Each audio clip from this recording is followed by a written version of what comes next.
Well said, sir. Okay. Thank you. Welcome to the City of Castle Hills, March 3rd, 2020 Zoning Commission meeting. It's approximately 7:01 p.m. here in the Castle Hills City Hall, City Council Chambers, 209 Lemonwood Drive, Castle Hills, Texas, 78213. The agenda this evening, time is still approximately 7:01. Agenda item 1, call the Castle Hills Zoning Commission meeting to order and determine a quorum is present. We do have a quorum. Commissioners present this evening are Herman, Pena, Baker, Herndon, and I am Rodriguez. I had a couple of things before we continue on here.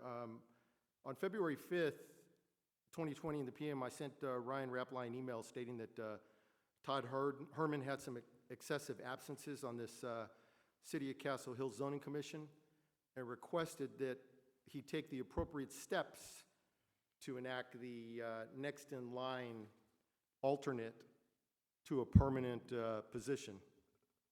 I know that another item in the past that I've asked of the city manager, really, is there any reason for the disregard of prior motions, votes, or recommendations by the Zoning Commission of prior zoning meetings? So definitely see that. But as many are aware, the City of Castle Hills Zoning Commission makes recommendations.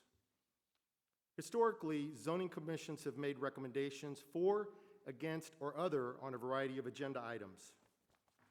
Historically, City Councils, the governing body, has periodically come to different conclusions than zoning commissions and took timely actions at the particular time.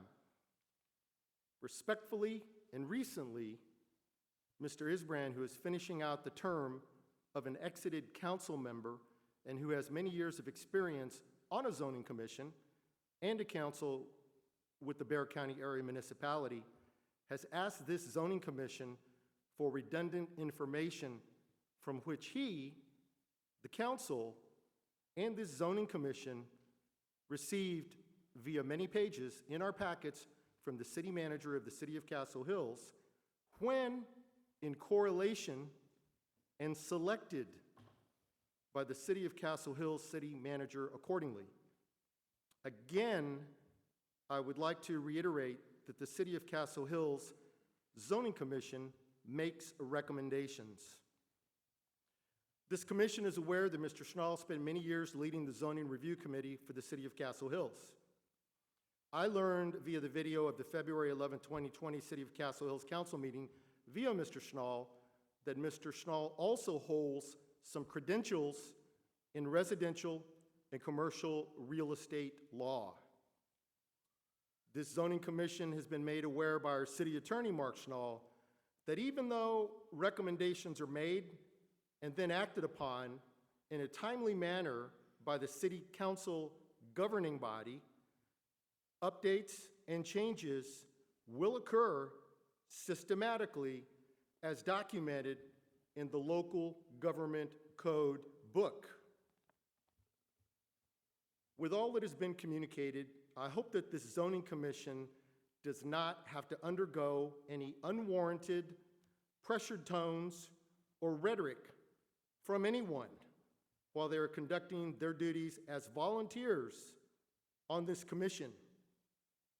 Commissioners, thank you for serving the City of Castle Hills. The time is approximately 7:05. Agenda item 2, consider approval of the February 4, 2020 Zoning Commission meeting minutes.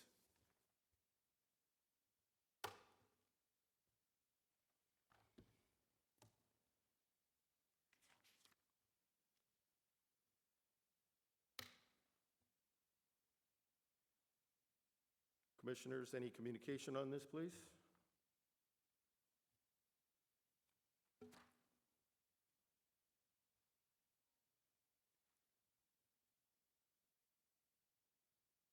Mr. Schnall, I had a question.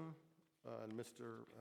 Reply, on agenda item 5 under February 4, just from a matter of procedure or protocol, I thought I heard at the council meeting that no motion was made. I believe the statement was made that no motion was adopted, that no action was taken by the governing body, and that was the statement made at the city council meeting. It would be appropriate for someone to either make a motion to approve these minutes as circulated, or make a motion to approve the minutes with any changes that they think should be made.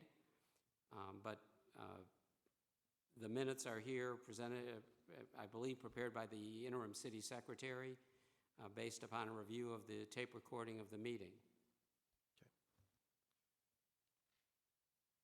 Agenda item 2, I will read once more. Consider approval of the February 4, 2020 Zoning Commission meeting minutes. We will accept a motion if someone would like to bring one forward.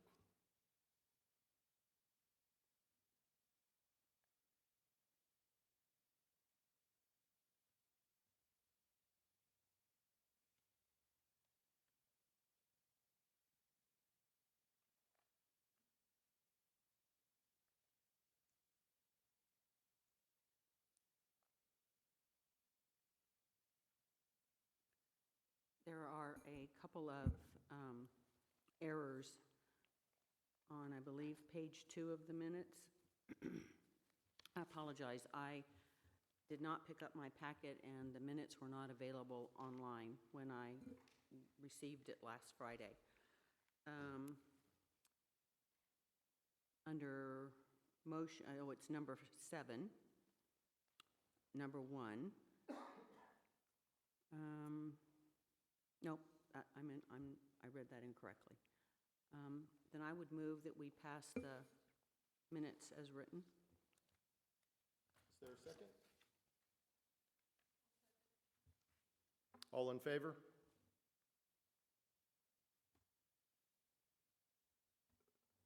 All right.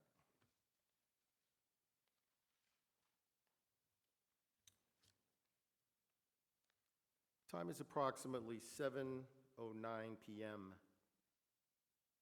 I'd like to open the public hearing. Agenda item 3. Public hearing on an amendment to section 50-497 of chapter 50 of the Code of Ordinances.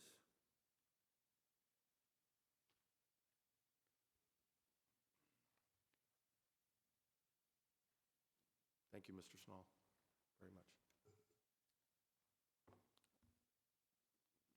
Who has signed up for citizens to be heard here, this agenda item? Mr. Clyde McCormick, 207 Carrollwood Drive.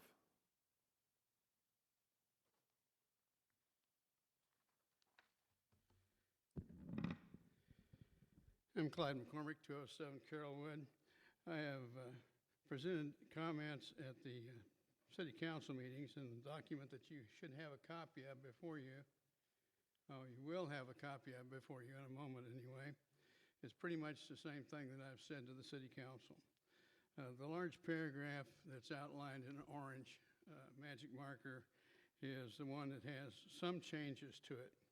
And I'm just going to kind of go through this. The comment that I have is that the proposed changes in the version that I've seen that was published on January 8th of the proposal from the Zoning Commission doesn't really solve the problem of the supposed conflict between 5061 and 50-497B, which has been alleged by Ms. Baker and others with regard to the SUP of Wayside Chapel. Furthermore, the rules of interpretation require that such ordinances be construed to harmonize them rather than to seek out conflict. And this case references Henry U.S. Automobile Association at 307 Southwest 3rd, 209, and page 311. That's a Texas Supreme Court case of 2010. The state law in the government code is that if a general provision conflicts with a special or local provision, the provision shall be construed if possible to give effect to both. That could easily be done in the case of 497 and 5061. However, if the conflict is irreconcilable, a special or local provision prevails as an exception to the general provision, unless the general provision is the latter enactment and the manifest intent is that the general provision prevail. And this would be section 311-26B of the Texas Government Code. It doesn't appear to be manifestly intended that section 497 should prevail or supersede 50-61.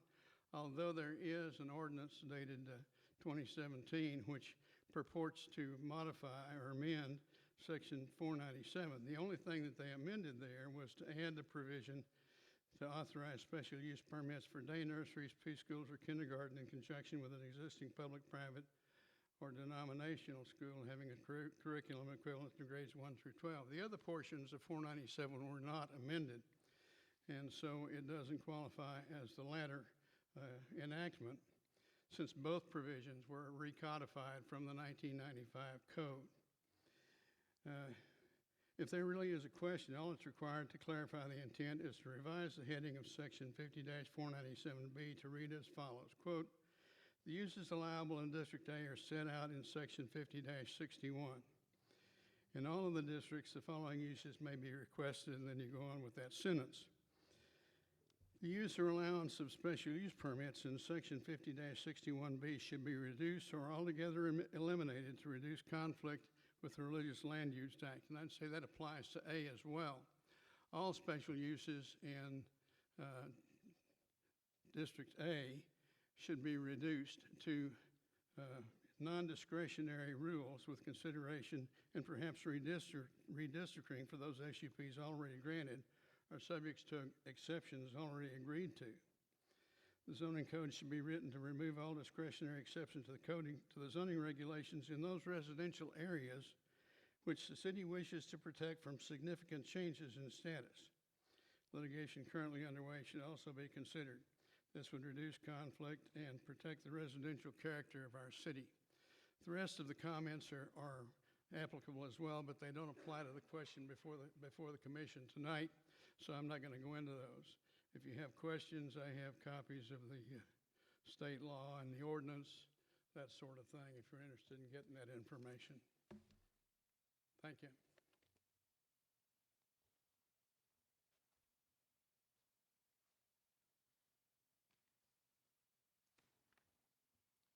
Would anyone else like to speak? Anyone else in the audience like to give the opportunity as we do have this public hearing in effect? Anyone else is welcome to speak.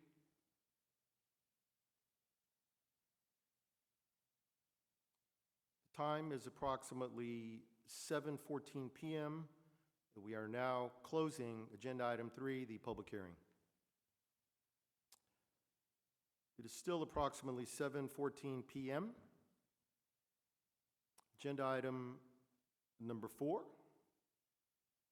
discussion and possible action on a recommendation to City Council on an amendment to Section 50-497 of Chapter 50 of the Code of Ordinances. Possible executive session pursuant to Texas Government Code, Section 551.071, consultation with attorney. Mr. Chairman, it is the recommendation of the city attorney that the commission do go into an executive session to hear a presentation by the attorney engaged on behalf of the city in the lawsuit filed by Wayside Chapel Evangelical Free Church, since one of their allegations is directly regards Section 50-497. Would respectfully ask that the commission go into executive session.